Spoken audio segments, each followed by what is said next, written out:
Minister of law जनाब शमी मोहम्मद साहब, honourable justice समरिंदर साहब, प्रिंसिपल पटना लॉ कॉलेज शरीफ साहब, रजिस्ट्रार पटना यूनिवर्सिटी खगेंद्र साहब, and other dignitaries on the dais, young students and ladies and gentlemen, very good afternoon. Doctor Kedarnath Poddar हमारे पिताजी थे। उनके बारे में बहुत कुछ रुचि जी ने अभी बताया, उनकी जीवनी के बारे में बताया, कुछ शरीफ साहब ने बताया। तो मेरे पास बताने के लिए क्या रह गया? मेरे पास बताने के लिए बहुत कुछ है, और वह है पुत्र की तरह बात करना अपने पिता के लिए। और ये स्कॉलरशिप क्यों इंस्टीट्यूट हुई, क्या दिमाग में चला? पटना लॉ कॉलेज, अगर मैं गलत नहीं हूँ, 114 साल से पटना लॉ कॉलेज चल रहा है। अगर मैं गलत नहीं हूँ तो ये पहली बार इस कॉलेज में स्कॉलरशिप इंस्टीट्यूट हुआ। क्या थॉट प्रोसेस चल रहा था इस स्कॉलरशिप को बनाने के लिए? तो हम बात करते हैं आपसे, और खासकर यंग स्टूडेंट से, क्योंकि ये आप सभी किसी न किसी के पुत्र और पुत्री हैं, आपकी कुछ जिम्मेवारी होती है। तो इस कहानी को आप अवश्य सुने। स्कॉलरशिप बनी क्यों, और आप लोगों के लिए क्यों बनी? मैंने कुछ साल पहले किताब पढ़ी थी, बहुत ही अक्लेम्ड किताब थी। उस किताब का नाम है Tuesday with Morris.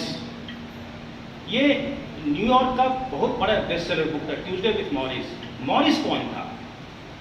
Morris New York university के बहुत बड़े सोशियोलॉजी के प्रोफेसर थे। उनका शिष्य था मिश एल्बम। इस किताब का ऑथर है मिश एल्बम।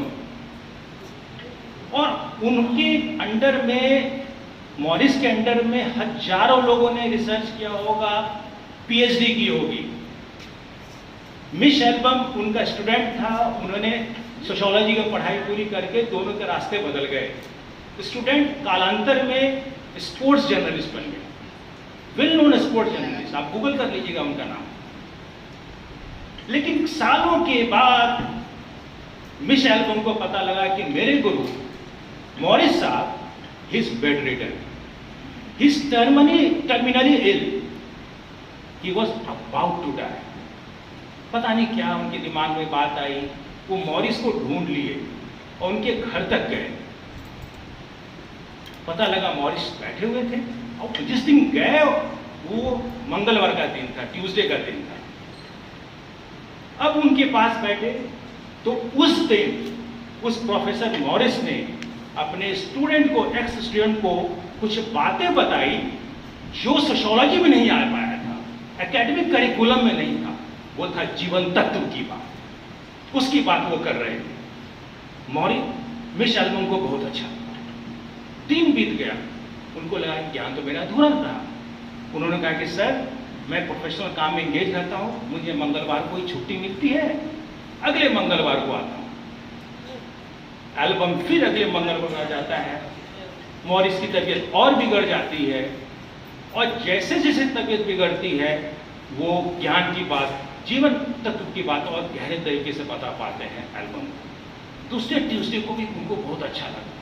उन्होंने कहा कि सर, नेक्स्ट ट्यूसडे को मैं फिर आता हूँ। और इस तरीके से 16 मंगलवार वो गए, और 16 मंगलवार में उस मॉरिस ने उस मिश एल्बम को कुछ बातें जो बताई जीवन के बारे में, वो कभी वो किसी किताब में नहीं लिखा हुआ था। और अंत में क्या हुआ, 16 मंगलवार के बाद 16वें मंगलवार को उस प्रोफेसर मॉरिस का देहांत हो जाता है। ये जब कहानी पढ़ी तो पता नहीं, मुझे एहसास होने लगा कि वो प्रोफेसर मॉरिस मेरे पिता हैं, और वो मिश एल्बम मैं हूं। कुछ जीवन तत्व की बात वहां चल रही है, लाइफ लेसन्स की बात चल रही है, विजडम की बात चल रही है। वो लग रहा था मुझे मिल रहा है उनके द्वारा। अब मिश एल्बम के पास तो कलम में ताकत थी। उन्होंने किताब लिख दी है प्रोफेसर मॉरिस पे। प्रोफेसर मॉरिस जो यूएस में जाने जाते थे, उस किताब के वजह से ग्लोबली जाने जाते हैं। हर लोग उनको जानता है कि उनके पास कलम की किताब ताकत थी। मुझे लगा कि मैं भी अपने पिता के लिए कुछ कर सकता हूं, उस विश एल्बम की तरह जिसने कभी अपने पिता में मॉरिस को देखा था। मैंने स्कॉलरशिप की बात तो बाद में सोची, पहले मैं सोचा उनके लिए कुछ लिखता हूं। लिखा भी था, पूरा नहीं कर पाया। दुर्भाग्यवश मैं अपनी व्यक्तिगत चीजों में फंस गया। मेरे पिताजी भी गुजर गए 2016 में। तब ये आया स्कॉलरशिप।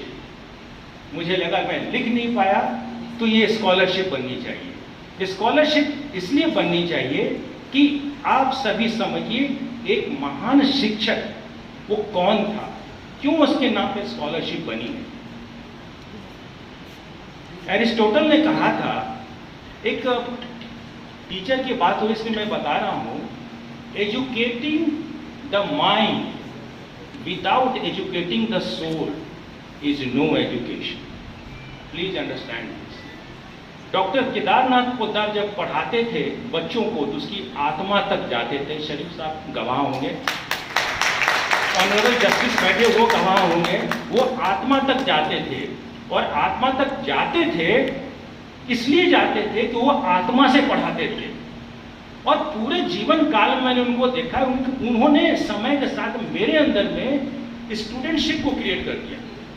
मैं इंजीनियर हूँ, इनकम टैक्स में काम करता हूँ, लेकिन मुझे लगा कि वो मुझसे चाहते हैं कि मैं लॉ की पढ़ाई पढ़ूं।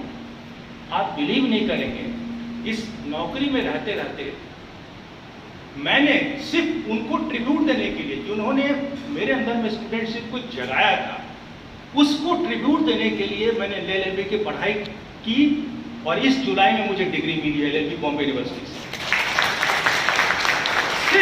सिर्फ प्रोफेसर मॉरिस के लिए मैंने किया था, क्योंकि मुझे लगता था कि उस आत्मा का सम्मान इसी तरीके से हो सकता है। देखिए अभी पितृपक्ष चल रहा है। पितृपक्ष में क्या होता है, आप ब्रह्म मुहूर्त में ईशान दिशा में एक दिया जलाते हैं। ईशान दिशा मतलब पूर्वोत्तर दिशा। ईशान दिशा में आप दिया जलाते हैं पूर्वजों की आत्मा की शांति के लिए। मैंने आज तक पितृपक्ष प्रैक्टिस को फॉलो नहीं किया, आज कर रहा हूं दिया जला के नहीं, आप सबके मन में एक दिया जला कर, आप सब की आत्मा को उस दिवंगत आत्मा से जोड़ करके, ताकि उस दिवंगत आत्मा को सही मायने में शांति मिले, क्योंकि उनका दिल यहीं बसता है। वो पढ़ाना उनका एक लाइफ स्टाइल था। एक समय ऐसा आया वो बहुत ही गंभीर बीमारी के चपेट में आ गए, और उन्होंने कहा था कि सुशील मैं अपनी अंतिम सांस बच्चों को पढ़ाते हुए लेना चाहता हूँ। तो इतना समझते थे, लेकिन दुर्भाग्यवश अंतिम सांस आप लोगों के साथ वो नहीं ले पाए। आज इसी हॉल में, इसी सभागृह में उनकी नई जागृति हो रही है, उनकी नई उत्पत्ति, वो नए तरीके से बात कर रही है, और इसीलिए ये स्कॉलरशिप इंस्टीट्यूट की गई है। ये आप लोगों का दायित्व है। स्कॉलरशिप का पैसा कुछ नहीं है, 10,000 20,000 खत्म हो जाएगा। What really matters, my dear friends, is the certificate. Please keep it, treasure it in your CV file. This is going to help you a lot in the days to come. इसके पहले मैं अपनी बात खत्म करूं, मैं 2-3 लोगों का धन्यवाद, उनका नाम लेना जरूरी है स्कॉलरशिप के पीछे में, नहीं तो मैं अपना दायित्व पूरा नहीं कर पाऊंगा। और सबसे पहला नाम है शरीफ साहब का, क्योंकि ये जब मैंने प्रस्ताव दिया था, ये बिल्कुल मेरे साथ कंधे से कंधे मिलाकर चल रहे थे, और ये भी फाइनली ये फलीभूत हुआ। When it has seen the light of the day, I must give full credit to him.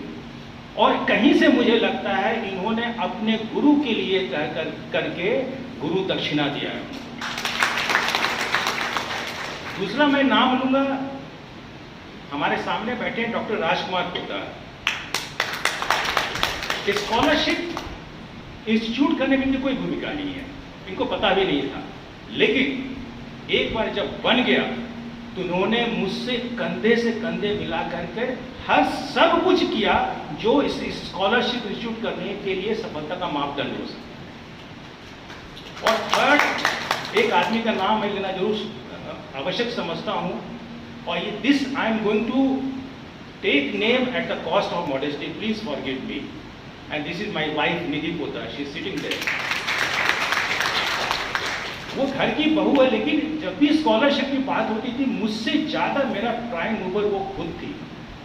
आज उनका आना बॉम्बे से संभव नहीं था, लेकिन वो इस पल को जीना चाहती थी और ये आई। ये स्कॉलरशिप संभव हुआ है उनकी वजह से।